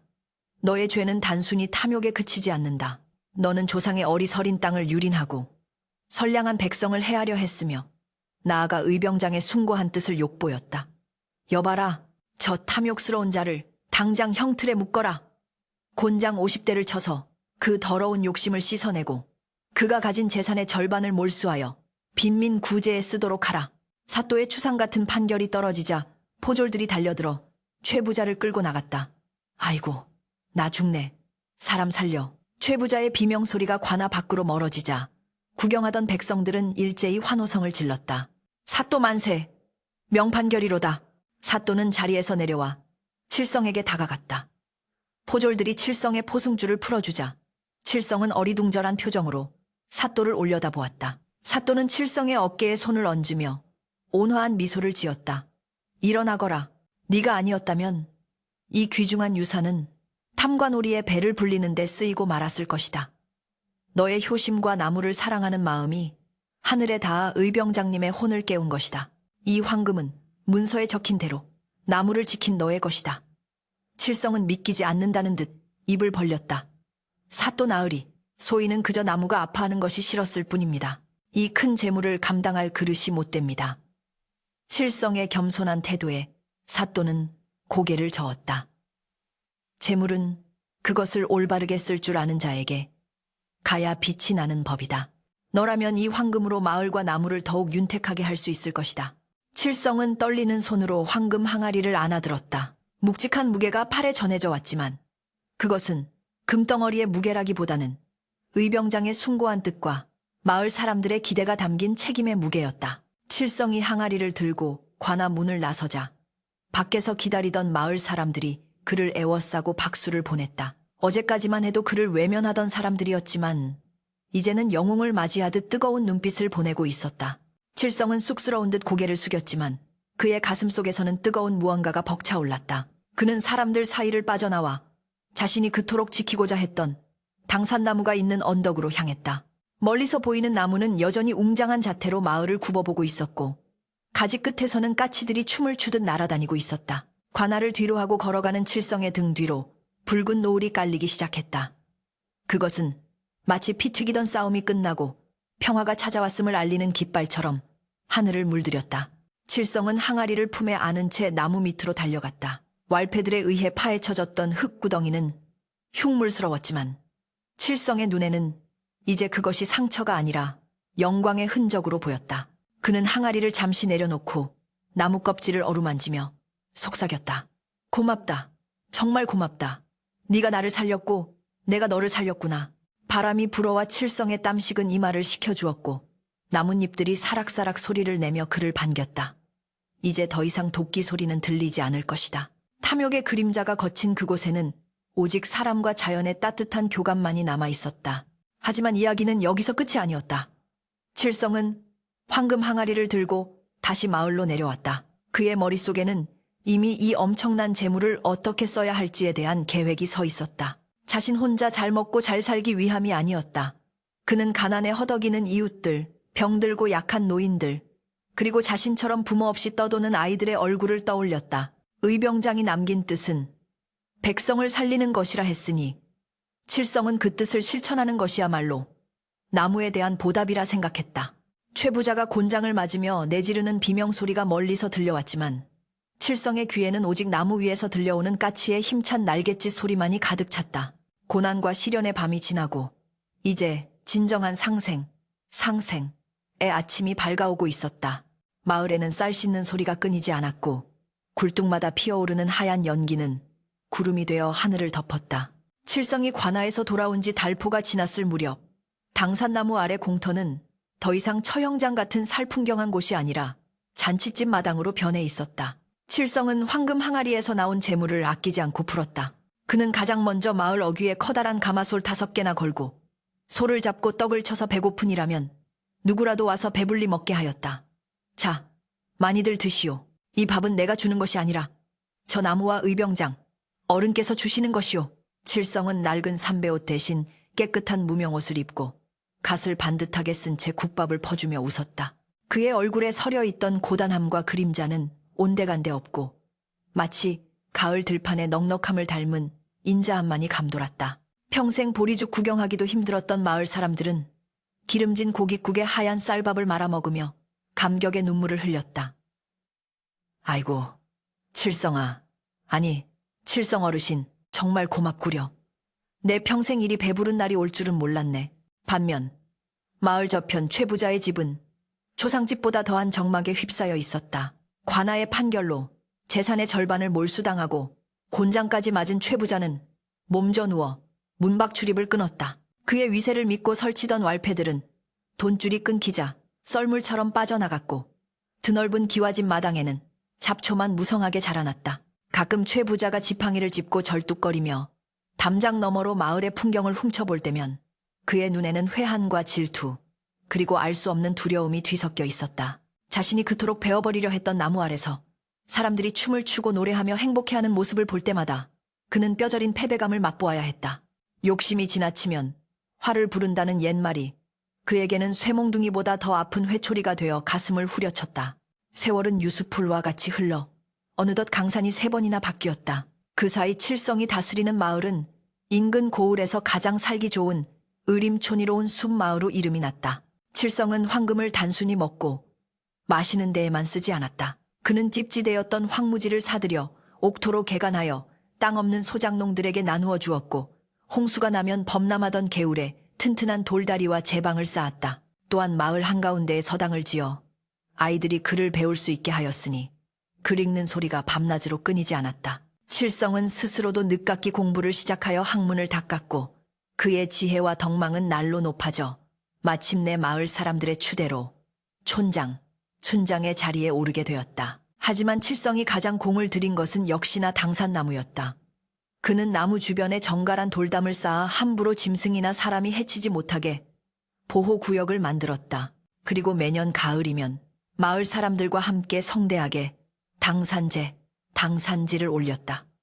제사상에는 햅쌀로 빚은 떡과 과일, 그리고 칠성이 직접 담근 맑은 술이 올라갔다. 축문을 읽는 칠성의 목소리는 늙어서도 쩌렁쩌렁했다.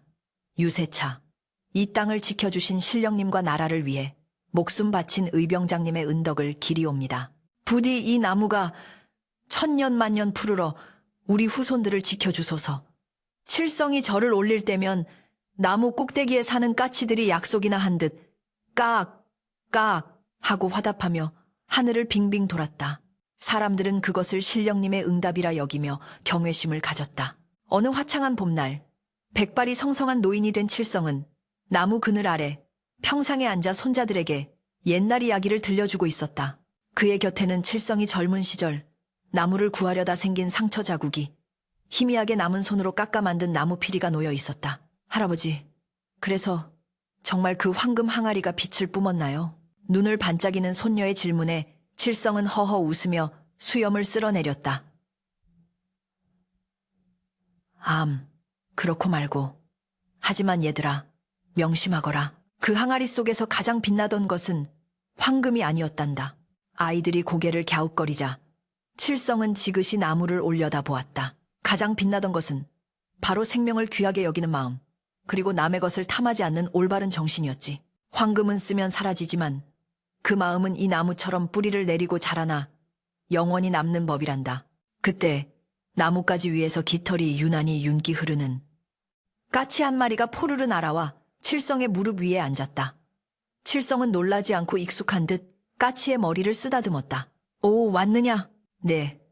고조 할머니가 나를 살려주었는데 너도 나를 보러 온 게로구나. 까치는 칠성의 손길을 피하지 않고 까르륵거리며 재롱을 피웠다. 칠성은 까치의 눈동자 속에서 수십 년 전 폭풍우 치던 밤 자신을 바라보던 그 어미 까치의 눈빛을, 그리고 꿈속에서 만났던 백발 장군의 눈빛을 보았다. 모든 것은 연결되어 있었다. 칠성의 선행이 까치를 살렸고 까치가 칠성에게 은혜를 갚았으며 그 은혜가 다시 마을 전체를 살리는 거대한 숲이 된 것이었다. 이것이야말로 인과응보, 인고잉보요. 사필귀정, 십이귀정의 이치였다. 어느 날 밤 칠성은 다시 한번 꿈을 꾸었다. 이번에는 험악한 폭풍우도 쫓기는 다급함도 없었다. 따사로운 햇살이 비추는 황금빛 들판 한가운데 젊은 시절의 모습으로 돌아간 칠성이 서 있었다. 그리고 그 맞은편에는 늠름한 갑옷을 입은 의병장이 미소를 지으며 서 있었다. 장군은 아무 말 없이 고개를 끄덕이며 칠성에게 낡은 검 한 자루를 건넸다. 칠성이 그 검을 받아들자 검은 순식간에 푸른 나뭇가지로 변하여 꽃을 피웠다. 수고했다. 참으로 잘 지켜내었다. 장군의 목소리가 바람결에 실려왔다. 칠성은 벅찬 가슴을 안고 깊은 절을 올렸다. 나으리, 이제 편히 쉬시옵소서. 이 땅은 이제 저희가 지키겠습니다. 다음 날 아침, 칠성은 평소처럼 나무 아래 평상에 앉은 채 조용히 숨을 거두었다. 그의 얼굴은 잠든 것처럼 평온했고 입가에는 옅은 미소가 걸려 있었다. 마을 사람들은 촌장의 죽음을 슬퍼하며 통곡했지만 동시에 그가 신선이 되어 나무의 신령으로 돌아갔다고 믿었다. 장례식 날 수천 마리의 까치떼가 몰려와 상여가 나가는 길을 덮었고 당산나무는 바람 한 점 없는 날임에도 가지를 크게 흔들어 칠성의 마지막 길을 배웅했다. 사람들은 칠성을 당산나무 바로 옆 양지 바른 곳에 묻어주었다. 죽어서도 영원히 나무와 함께하고 싶어 했던 그의 유언을 따른 것이었다. 세월은 다시 흘러 수백 년이 지났다. 이제 최부자의 집터는 흔적도 없이 사라져 밭으로 변했지만 칠성이 지킨 당산나무는 더욱 웅장해져서 천연기념물로 지정되어 나라의 보호를 받게 되었다. 그리고 그 나무 아래에는 작은 비석 하나가 세워져 있으니 거기에는 다음과 같은 글귀가 새겨져 오가는 이들의 발길을 멈추게 한다. 욕심은 눈을 멀게 하고 자비는 세상을 밝힌다. 여기 나무를 사랑하여 황금보다 귀한 마음을 남긴 의로운 나무꾼 김칠성 잠들다. 지금도 바람이 부는 날이면 그 고목의 가지 사이로 까치 우는 소리가 들려온다. 마치 옛날 옛적 도끼날 앞에서도 물러서지 않았던 한 청년의 용기를 찬양하듯, 그리고 그가 남긴 사랑의 노래를 영원히 전하려는 듯 그 울음소리는 맑고 청아하게 숲을 울린다. 뿌리 깊은 나무는 결코 시들지 않으며 덕을 쌓은 사람의 향기는 천리를 간다. 칠성의 이야기는 그렇게 전설이 되어 오늘날까지도 우리들 가슴 속에 푸른 잎사귀처럼 살아 숨쉬고 있다.